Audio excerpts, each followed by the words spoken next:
nitrogen. Nitrogen and nitrogen. What are those? Those are chemical bonds, covalent bonds that are formed between the same elements.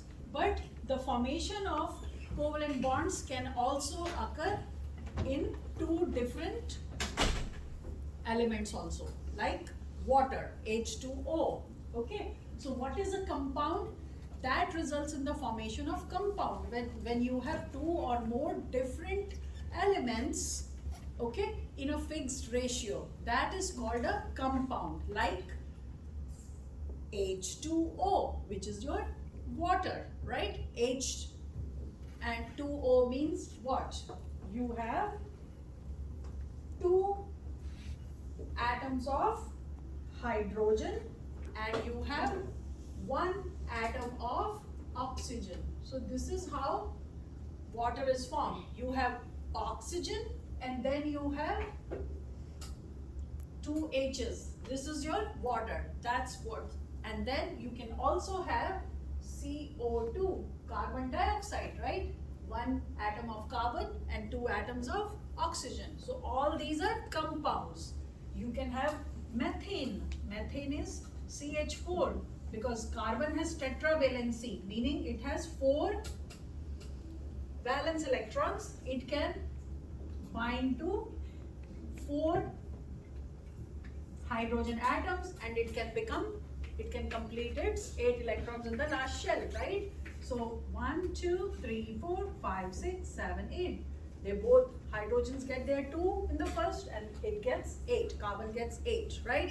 But this, like I said, these are all compounds that we are talking about. Same thing, you have ammonia, NH3. Okay, now what happens here in case of water is what I'm going to tell you, that atoms in a molecule are always attract electrons with different capacities, okay, different degrees or capacities. So what is electronegativity? Electronegativity is the attraction that any element or atom has towards the electrons. So that means if an atom has more electronegativity, then it will have more attraction towards the electrons.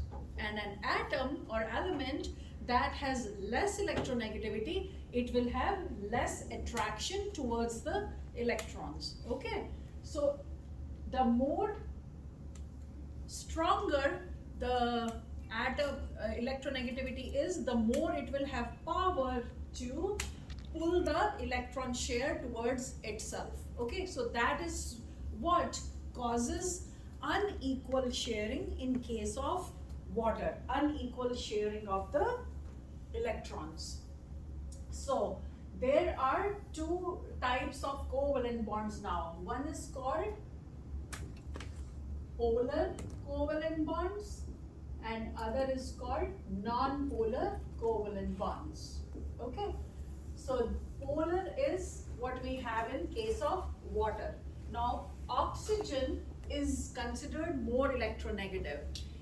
Any atom that is more towards the right side of the periodic table, okay, has more attraction towards the electrons.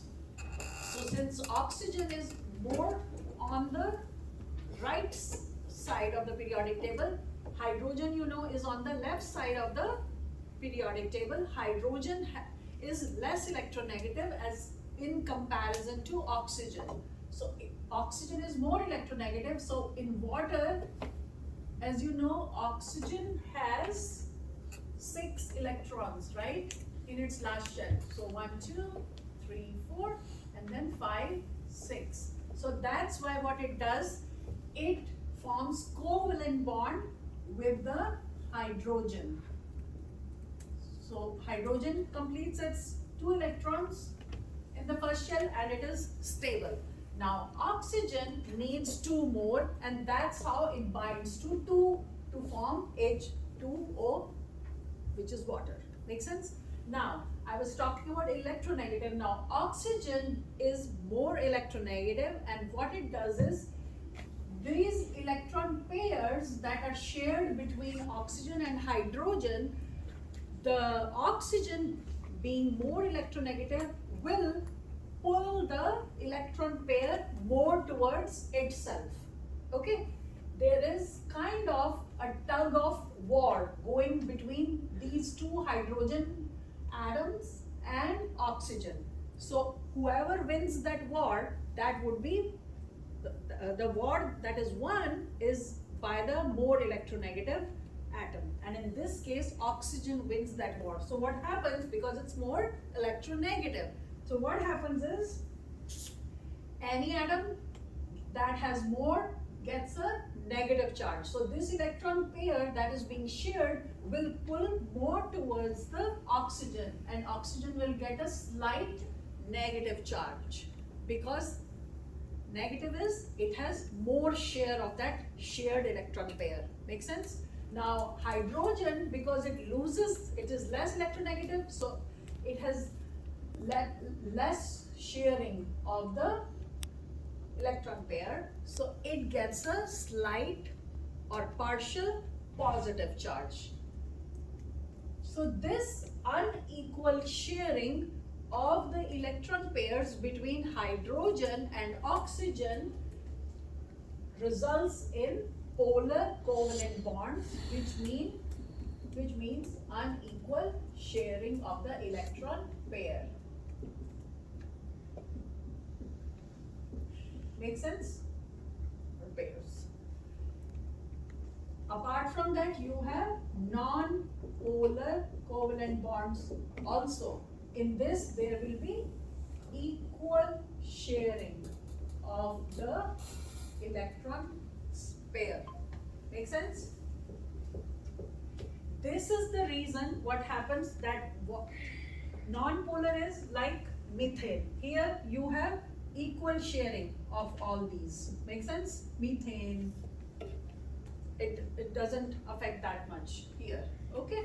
Now, there is not much difference in CO2 also, but because of this sharing, unequal sharing or polar bonding between water, that water has this unique capability that water is polar, and because of this hydrogen bond. So what happens is you have this water, and then what happens is in water, if you imagine water in a water bottle, water is always associating and disassociating between oxygen and hydrogen atoms. You know, if you shake the water bottle, it's again going to deform. If you leave it stable, it's going to stay there for a while, right? It is because there is constant forming as well as disforming of the hydrogen bonds.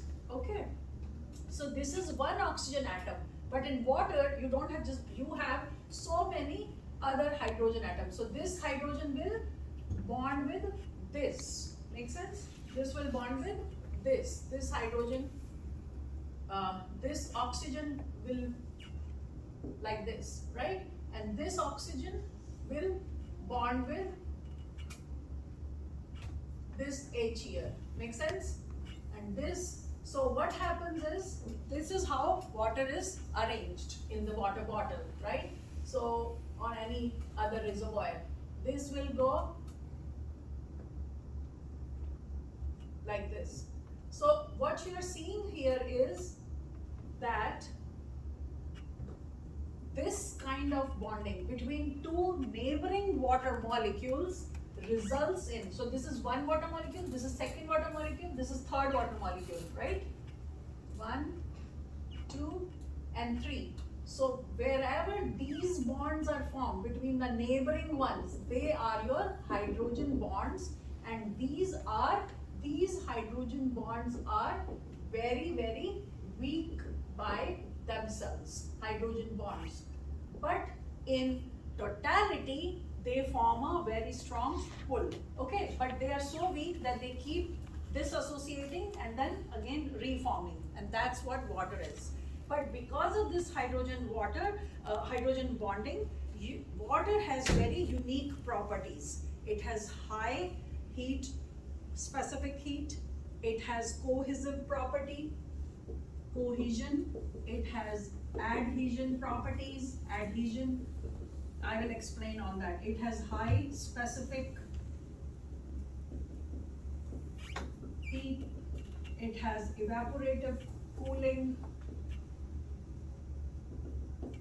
and so many other things. That's those hydrogen bonding bonds give that unique properties to the water. It is a universal solvent.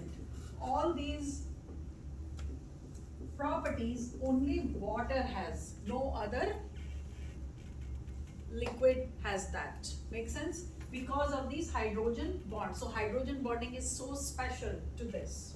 Okay, so I think we will talk about